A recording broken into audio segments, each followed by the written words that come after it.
So Babylon, let's talk about it. Okay. Why don't you start? Well, first of all, I thought it was way too long. Agreed. It could have been 2 hours. Agreed. Okay. Wasn't what I was expecting at all. Okay. I thought the tie-in to the not the wedding singer, the jazz or Singing in the Rain. Singing in the Rain was at first I was like, oh, they're doing a nod to it so that it's like they're not copying it, you know, because they're doing like the same thing about the talking movies coming into fruition. Yeah.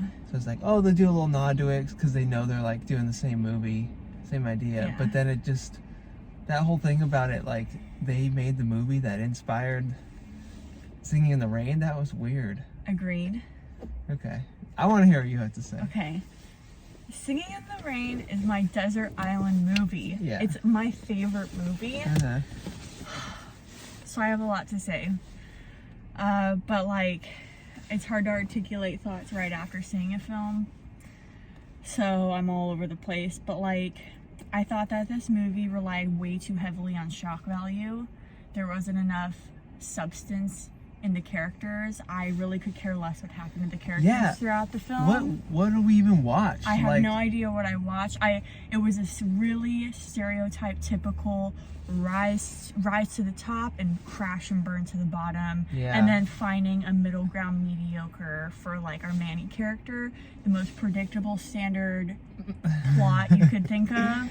And you're right, I didn't care about it at all. It was so heavy on the shock value at every turn that I was expecting it. Super predictable as far as the plot line. And at first, they went so hard on the shock value with that party scene too. Right in the beginning. And then it like mellowed out, and I was like, oh, okay, like now we're gonna dive deep into like the character development. Something good here. And then it fell so flat. And then it's like, let's go find a snake! Yeah, but no, the one scene I will say I really liked a lot was when the first scene that they filmed with the talkie, with Margot Robbie filming the like, I made it to college. Yeah. Okay, and they like really drew that out. It felt like scenes I've seen before in other films, but very repetitive. You know, like we've seen that done before in other movies. I can't name anything off the top of my head right now, but you know what I'm talking about. Yeah. Like something like off the top of my head right now is like in you haven't seen this, but the house that Jack built, there's like this scene where he keeps going back to this house. I don't know, something about like the repetitiveness of the scene that it escalates because they're just getting pissed off. But it was done in like a humorous way or whatever. I liked that. It was like entertaining. Okay, so you did like it, even though you've seen it before. Yeah, I liked it. Okay. That one scene. I liked that one scene. But her character was just so obnoxious. I didn't think she did a bad job or anything like that. Like, it is impressive. The acting and stuff and the visuals was good, I think. Totally. It was like, yeah. The acting and the problem was the story, the writing? The writing, I do think, like, the filmmaking, it felt Filmmaking was too much. Too much. It was like, and that was like, that felt like the whole point of the movie was to be like, I love filmmaking and you should love films and you should love filmmaking and I'm telling you, this is why. And like, it was like telling us instead of showing us, if that makes sense. Wow. And instead of telling us to love movies and telling us to love filmmaking, just show us a good movie and then we'll love a good movie. And that's what Singing in the Rain does. And that's what Cinema Paradiso does. If you're going to tell if you're going to tell a movie or make a movie about filmmaking, just make a good movie about filmmaking. Don't tell me to love filmmaking by showing me a bunch of clips about good movies. I've seen Terminator 2. I know. I can't believe that at the end. I know The Matrix is a good movie. Like, I get it. Put a clip of Avatar. Like, I know you're telling me these are all really good movies or something. Yeah. And I get it. And maybe because of the pandemic and because of streaming, this filmmaker felt really inspired to just be like, bring people to theaters? I don't even know. That didn't even feel like the point necessarily. Maybe. Okay. maybe because that didn't even, maybe because at the end it showed like the whole audience in the theater. Yeah. And pretty much every time you go to a theater now, they have the actor saying like, thank you for coming to the theater to see Yeah, this. that's cool. I like get that. it that that's like a big like power thing Mhm. right now, but it's like, just make a good movie. Yeah. Like, you don't need to, like, if that's the whole point of your movie, then like, you're not doing your job. Mm-hmm. Like, that's not the point. Yeah. You know what I mean? Mm-hmm. And like, they almost did something, because I will give, like, with Singing in the Rain being my like crystal ball or whatever, there's faults to Singing in the Rain, because something that they did try to kind of tackle is that Singing in the Rain does not tackle the topics of racism in Hollywood Mm-hmm. at all. Mhm. There's no people of color in that film. Yeah. So the fact that they brought up blackface in that film is topical, but I will say even with that, they kind of blew it, because only the fact that I kind of studied that in college with minstrel shows and stuff, Mm-hmm. people of color did do blackface. Uh-huh. So the fact that they made that such a drawn out dramatic thing, I was like, I kind of wish they would have like put more thought into how they portrayed that. Not that he was, I'm trying to like figure out how to articulate that, because it's not that What didn't you like about it? he shouldn't have been upset about it, Uh-huh. but he almost seemed like shocked about it or something. Uh-huh. Like, oh my god, I can't believe they're asking me to do this. Right. You know what I mean? And the way he was like, for the lighting. It's like, no, blackface was a thing back then. Mm-hmm. Like, it was super common. It was all over. Al Jolson, the jazz singer, Mhm. that was like the big movie, was known for doing blackface. Yeah. So I feel like in real life at the time, he would have been like, put this on. And if he would have, Oh, I see. and then if he would have been like, I don't want to do that, and if he would have been offended by that, cool. Like, yes, that's understandable, because like that's fitting. Mhm. But I don't know, it felt weird for him to be like, for the lighting, like for them to kind of like approach it in this weird way. You know what I mean? Felt kind of like weird to me. I don't know. He was like a big star, and they were like trying to be nice to him. You think they would have just told him to do it in Well, reality? yeah, absolutely. I mean, Bilbo Jangles was like the biggest black entertainer of the time. Uh-huh. And every role he was ever cast in was as a butler, as a slave, as like a, you know, a third class, fourth class citizen. But you're saying they just bossed him around on set and did No, it? not bossed him around, but like that wasn't, I don't know, you know what I mean? Like, to act like that was like not what it was. I don't get what you're trying to say. That's a weird point. Well, that he- they just well, no, no. delivered it Well, no, to him to- weird? No, well, to act like it wasn't what it was is my point. Not to boss him around, put this on, but to be like, it's for the lighting. It's like, no, you're asking him to do blackface. That's a normal thing back then. Oh, why would they want him to do blackface back then? That's what he was asking him to do in that scene. But why? If it wasn't for the lighting? It wasn't for the, it was because he wanted him to fit in with all the skin color with, speaking of lighting. Oh, that's okay. Anyways, that's what that scene was. Yeah, so it was for like lighting to make him fit in with the other guys. You could see that light was like blowing him out. I don't know. Maybe I read that scene different then, but You just wanted him to wear black. Why did they wear blackface back then? If you already had dark skin, why would you wear blackface? that's a whole deeper conversation. But basically, a lot of like blackface was also done by people of color at the time to portray negative stereotypes of people of color. They also played into negative stereotypes of people of color at the time as an Okay. act. Anyways, that's a whole Whatever. deeper This conversation. is you're okay. But I'm just saying, for like Singing in the Rain, I thought it had potential. So they had like that aspect that I thought, okay, like that's interesting that they're delving into that topic for that time period in entertainment, like maybe. And then they kind of like they didn't dive as deep as I was hoping that they would. Okay. And then they also had, I'm blanking on her name, but the woman who's a lesbian who got fired. Yeah. And I thought she was actually the most interesting character to me. She had the most depth to me. I don't know. She was like the most interesting character to me out of everyone. Why? She didn't do anything.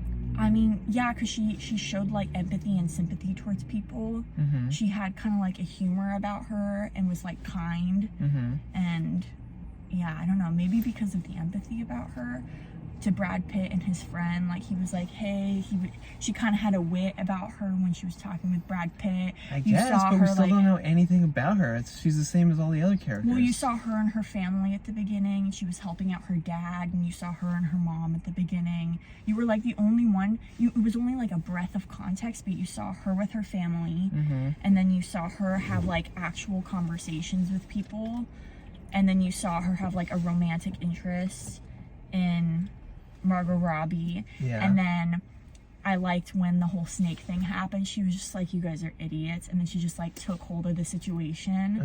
And then, I don't know, she was just the only one who had character, but you also saw moments of like vulnerability for her too when she got fired.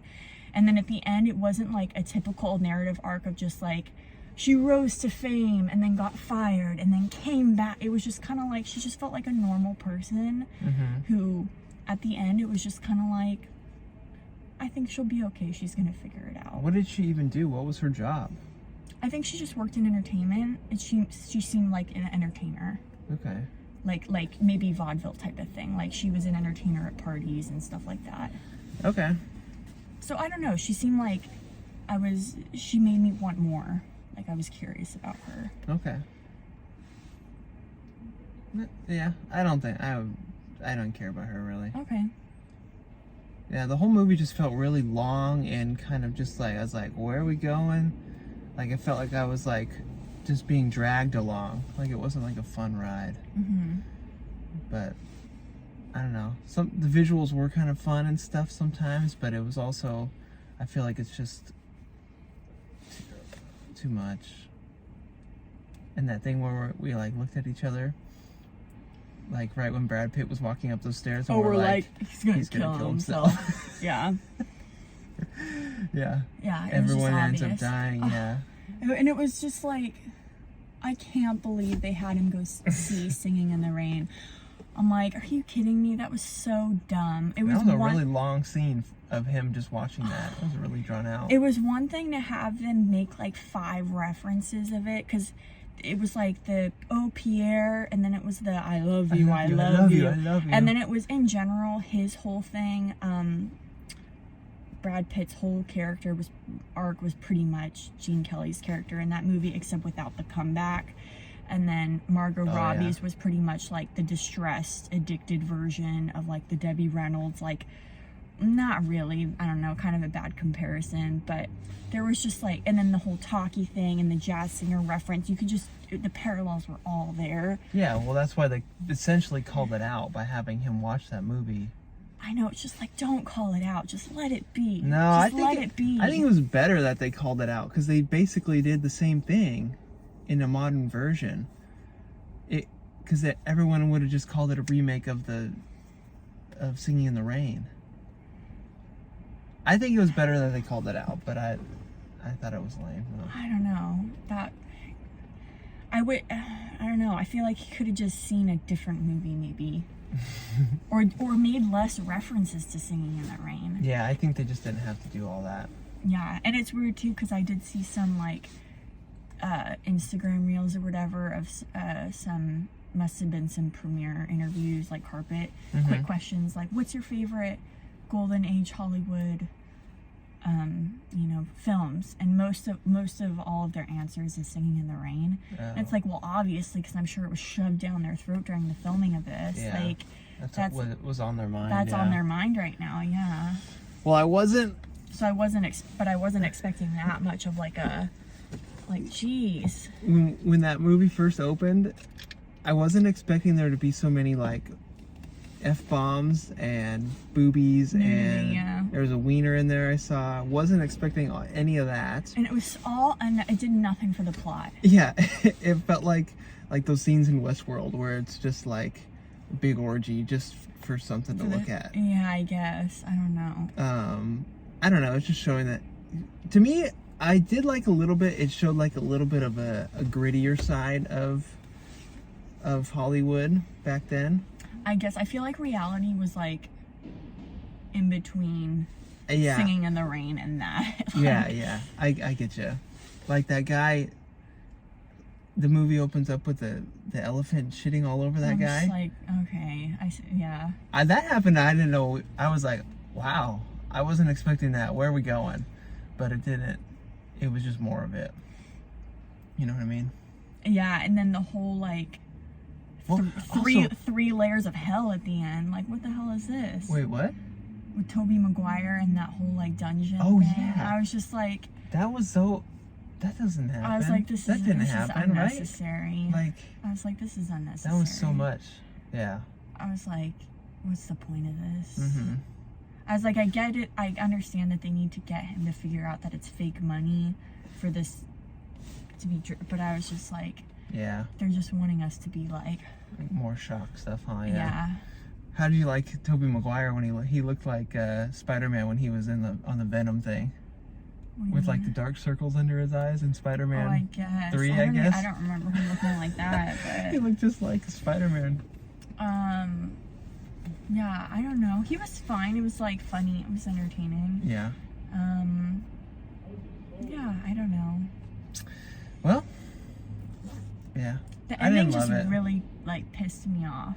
Yeah. Seeing the clip of Terminator and Avatar really just like And like threw the me off. Matrix and like Yeah. they flashed a bunch of really good movies at me, and I was like, I like those movies better than what I just watched. Why are you showing me better movies right now? Yeah. Like, Yeah. It was. I think it's supposed to be a love letter to Hollywood, but I feel like we've seen that so many I've times. seen that. Don't do that. Yeah. Yeah. I like Bullet Train better than that. Bullet Train is a better love letter to Hollywood than this movie. Bullet Train. Okay. What was the score of this? This was a 3 out of 10 Yeah. for me. Which I had a feeling it would be, honestly. Mm-hmm. Oh, really? You didn't think I it'd be didn't good? I didn't like come I in didn't with look a up negative. reviews. I didn't either. I didn't Yeah. look up any reviews. I just heard that it did bad in the box office, Mhm. which doesn't mean it's going to be a bad movie. It just means it wasn't like marketed properly or like Yeah. whatever. But for some reason, I was just like, the like one trailer I'd seen, I was Yeah. just like, I don't know. It's weird. I feel like maybe just because people in LA, they love their LA history and their own movie history, so they get all hyped up on those kinds of movies. But yeah, it feels like a filmmaker's just being like, yeah. filmmaking. It was, yeah, I don't know. It felt different, didn't it? But it also No, felt, it didn't. it felt different to me. Not to me. I just don't think it was in a good way. Did not feel different to me. Or just maybe at like a higher level. No. No? No, not at all. Really? Nope. Okay.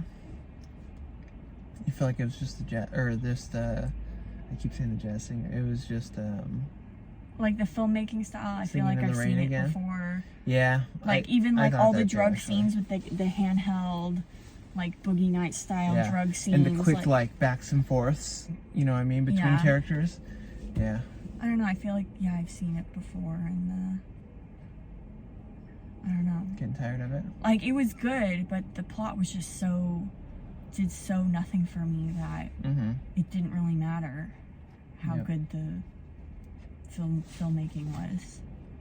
I was just like, okay. Okay. That's how I feel right now, at least, after being so disappointed by that ending. Yeah. Well, anything else? No, I don't think so.